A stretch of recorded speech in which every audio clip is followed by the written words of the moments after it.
자, 여러분 이번 시간은 이제 전기분 재무제표 입력하는 작업을 같이 한번 해볼 거예요.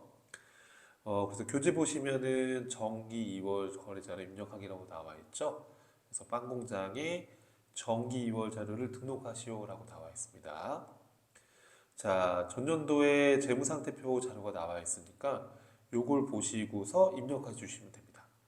자, 이거는 어디로 들어가시면 되냐면 자, 여기 메인 화면에서 전기분 재무제표, 여기 전기분 재무제표 보이시죠? 이쪽에서 전기분 재무상태표로 들어가서 작업을 해주시면 돼요. 저는 원활한 설명을 위해서 사전에 좀 미리 입력을 해놨어요. 그래서 설명을 한번 해볼게요. 그래서 설명 한번 들어보시고 잠깐 영상을 멈추신 다음에 입력을 해보시면 되겠습니다. 자, 거기 보니까 현금 있잖아요. 그럼 여기서 이제 F2번 눌러서 코드를 조회해서 현금 이렇게 조회해서 입력을 해주시면 되는 거예요. 4,071만 원. 자, 플러스 키 누르면 0이 3개 뜨는 거 아시죠? 예, 그래서 이렇게 해서 4,000, 뭐 예를 들어서 다 아시겠지만 한번 설명드려보면 4,071만 원. 플러스 키 누르면 이렇게 0이 3개 뜹니다. 자, 이런 식으로 쭉 입력을 해주시되 주의사항은 외상매출금 바로 밑에 대손충당금을 입력할 때는 자, 대손충당금이라고 이렇게 조회를 해주시면은 대손충당금 계정이 많이 나오는데 외상매출금에 대한 충당금은 요 109번으로 해주셔야 되는 거예요. 그쵸? 109번으로 바드로움에 대한 충당금은 바드로움이 110번이니까 111번으로 그래서 관련된 계정을 써야 된다는 거 요거 좀 주의를 해주시면 되겠고요. 자, 그 다음에 이제 기말 제품, 기말 원재료, 기말 제공품. 그래서 제품, 원재료, 제공품 입력해 주시면 되고, 차량 운반구도 마찬가지로 바로 다음 번호 계정을 써주셔야 돼요. 우리 감가상각 누계액 같은 경우에도 이 유형자산의 계정 과목 종류별로 누계액이 있기 때문에 그 관련된 계정을 써주시면 되는 거예요. 자, 그 다음 부채 쪽에 외상매입금, 미지급금, 예수급, 장기차입금 쭉쭉 입력해 주시면 되겠고요. 자, 마지막으로 미처분 이익여금이라고 해서 3,500이라고 교재에 보이시죠? 요 금액, 3,500이라는 요 금액은 미처분 이익여금이라고 되어 있지만 우리 프로그램에서는 2월 이익여금 계정 과목을 쓰셔야 돼요. 2월 이익여금 계정 과목으로 입력을 해야 된다는 거 이것만 좀 주의해 주시면 될 것 같아요. 자, 이렇게 해서 여러분들이 계정 과목별로 금액을 입력해 주시면은 우측에 요 계정 재무상태표에 구분 항목별로 금액이 다 집계 돼서 나옵니다. 이해되시죠? 자, 그리고 그 다음에 나오는 게 이제 여러분 해설은 여러분 한번 읽어보시면 되겠고요. 자, 그 다음에 나오는 게 이제 전기분 손익계산서죠. 네, 교재 보시면은 전기분 손익계산서. 자, 그럼 이것도 마찬가지로 전기분 손익계산서로 들어가신 다음에 입력을 해주시면 되는데, 자, F2번 눌러서 뭐 제품 매출 이런 식으로 입력을 해주시면 되는 거죠. 해주시는데, 제품 매출 원가를 입력을 할 때, 제품 매출 원가, 이렇게 해서 입력을 할 때, 여기 금액을 입력하려고 하면 보조창이 뜰 거예요. 그쵸?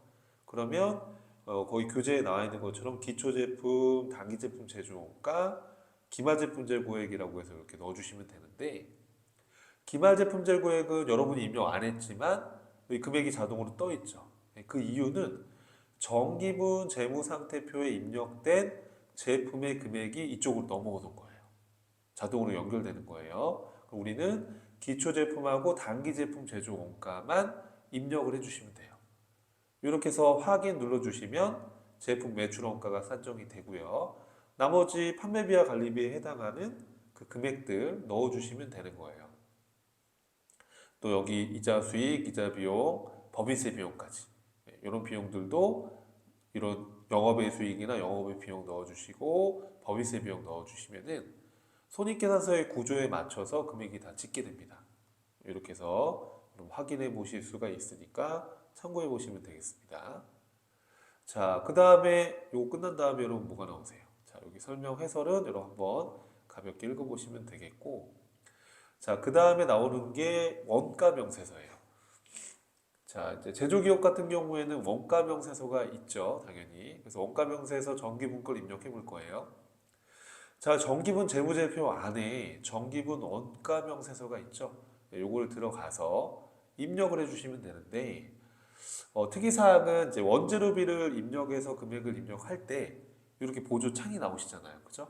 그 보조창이 나오시면은 기초 원재료 재고액 100만 원, 단기 원재료 매입액 4,720이라고 나와 있는 거 입력해 주시고 기말 원재료 재고액 입력을 할 때, 기말 재고액 입력을 할 때 1,000만 원이라고 입력이 이미 되어 있죠.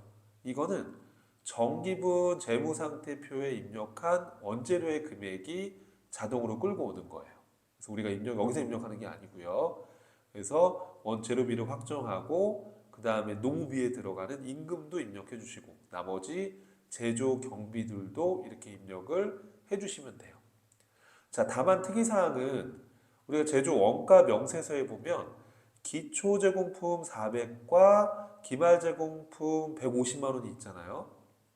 이거는 입력하실 때 기초 제공품은 우측에다가 이렇게 직접 입력해 주셔야 돼요.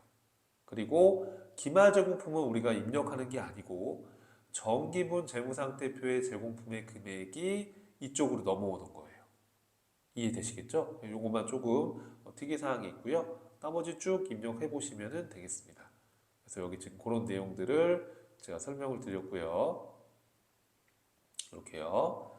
그래서 우측에 기초 제공품에 직접 입력해야 되고 기말 제공품은 정기분 재무상태표의 제공품 금액이 반영된다 라고 말씀드렸고요.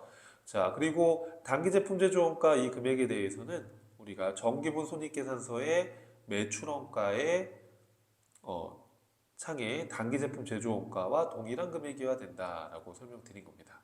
한번 읽어보시면은 이해가 될 거예요. 자, 그 다음에 정기분 잉여금 처분 계산서로 들어가서 이 내용도 간단하게 보면요.